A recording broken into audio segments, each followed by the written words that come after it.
The scripture today is taken from Mark 12, verses 13 through 17. Later they sent some of the Pharisees and Herodians to Jesus to catch him in his words.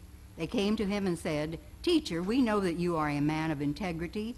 You aren't swayed by men because you pay no attention to who they are, but you teach the way of God in accordance with the truth. Is it right to pay taxes to Caesar or not? Should we pay or shouldn't we?" But Jesus knew their hypocrisy. "Why are you trying to trap me?" he asked. "Bring me a denarius and let me look at it." They brought the coin, and he asked them, "Whose portrait is this, and whose inscription?" "Caesar's," they replied. Then Jesus said to them, "Give to Caesar what is Caesar's, and to God what is God's." And they were amazed at him.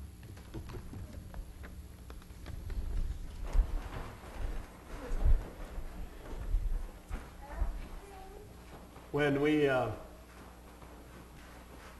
we talk about God and government, we need to remember that we call our dogs by Caesar's names, Caesar and Rex and Nero. And we call our children by the apostles' names, Peter, Matthew, Mark, Luke, John. This is the way governments go. They come and go, but God and his work will last forever.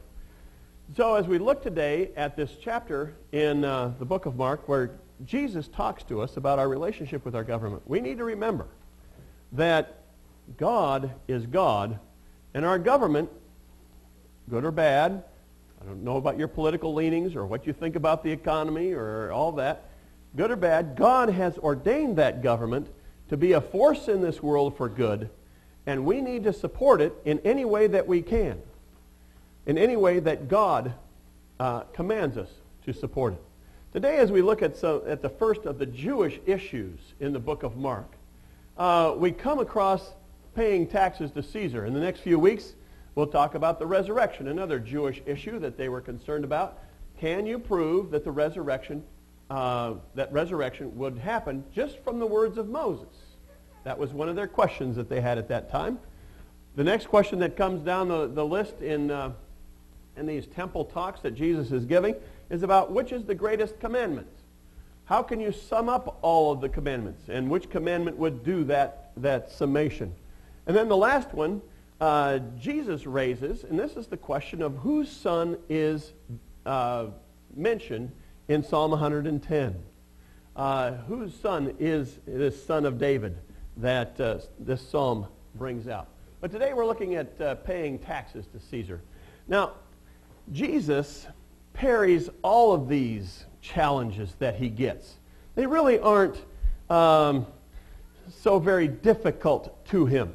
I don't know if you ever saw the movie The Princess Bride, but they have this sword fight in the middle of The Princess Bride, and Inigo Montoya is fighting against the masked man, and he's getting beat, but he's starting to laugh. And he's going, "Why are you laughing?" "Well, I know something you don't know." "What's that?" "I'm not left-handed." And he starts fighting right-handed. Then they go on, and then it finds out that the masked man is not left-handed. And so then they fight, and really, there's no contest. And really, there's no contest here either.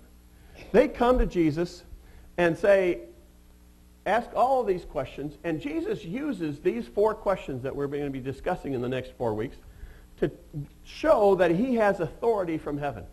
A few weeks ago, they came to Jesus.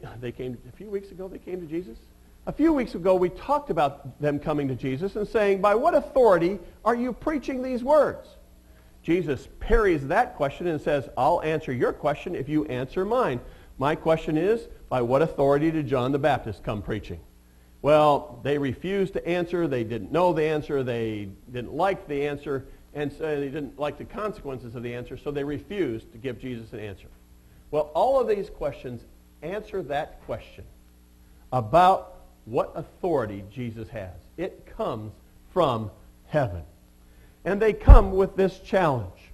They have formed a coalition of all kinds of strange people that normally didn't really like each other. There were people that supported the Roman government, and there were people that hated the Roman government. There were people that were very religious, and there were people that were very secular. And all of these groups have come together to form this group to come after Jesus. And they approach Jesus with this really slimy approach. I mean, they're fawning, they butter him up, they try and, get him to be off of his guard so that they can sneak this question in, and they do all this kind of stuff. We know that you don't curry favor. We know that you will answer every question honestly and straightforward. The problem is that they are wrong about one thing in their complimenting of Jesus. And that is, Jesus doesn't give straight answers to people who don't trust. He doesn't give straight answers to people who don't believe in him, who don't want to know the answer. Remember when they came and talked to him about whose authority do you come with? He didn't give them a straight answer. He says, you tell me the question, and if you answer it straight, I'll be straight with you. And he's not really going to give them a straight answer here. Anytime we come to Jesus trying to trap him, we're not going to come away satisfied.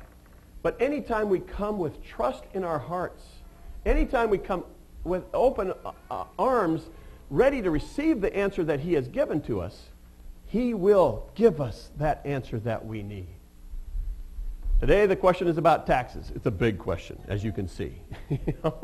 There are two really subjects in this world, death and taxes, and those are the two questions that we need to ask about. So today we're going to talk about taxes. Next week we'll talk about the resurrection, so it's death.